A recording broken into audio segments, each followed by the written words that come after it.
नमस्कार, TV9 मराठीमध्ये आपल्या सगळ्यांचं स्वागत। मी निखिला। महत्त्वाची बातमी, मेरा बाप गद्दार है असं श्रीकांत शिंदे यांच्या कपाळावर लिहिलंय। ठाकरे गटाच्या नेत्या प्रियांका चतुर्वेदी यांनी हे वादग्रस्त वक्तव्य केलं आहे। शिंदे गद्दार आहेत, गद्दारच राहणार असं प्रियांका चतुर्वेदी यांनी म्हटलेलं आहे। दरम्यान प्रियांका चतुर्वेदी यांनी तोंड सांभाळून बोलावं असा इशारा शीतल म्हात्रे यांनी दिला आहे। खासदारकी वाचवण्यासाठी प्रियांका चतुर्वेदींकडून अशा प्रकारचे आरोप केले जात आहेत असं शीतल म्हात्रे म्हणाले आहेत।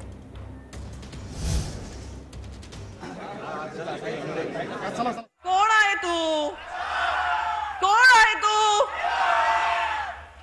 तो उनको जाना जरूरी है, थाने तक ये आवाज पहुंचना जरूरी है।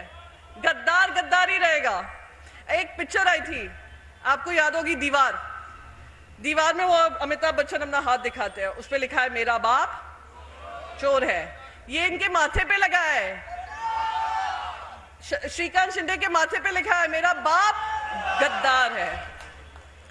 प्रियांका ताई, कदाचित मला वाटतं तुम्ही जनतेला हे सांगितलं पाहिजे की गेले एका आठवड्यापूर्वी तुम्ही कुणाला भेटायला आलेलात आणि त्यावेळेला माझ्याकडे कुठले कुठले आदित्यचे कसे फोटो आहेत, त्यामुळे तुम्ही ते बघा आणि मला परत एकदा खासदारकी द्या असं तुम्ही भेटून कुणाला सांगितलं, हेही तुम्ही एकदा जनतेला सांगावं।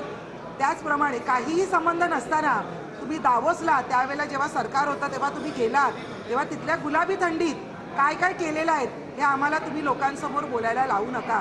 त्याच्यामुळे स्वतःची खासदारकी वाचवण्यासाठी तुम्ही ज्या पद्धतीने खालच्या पातळीचे आरोप करतायत हे जरा तोंड सांभाळून बोला। त्या चुकीचं बोलल्यात का? त्या खोटं बोलले?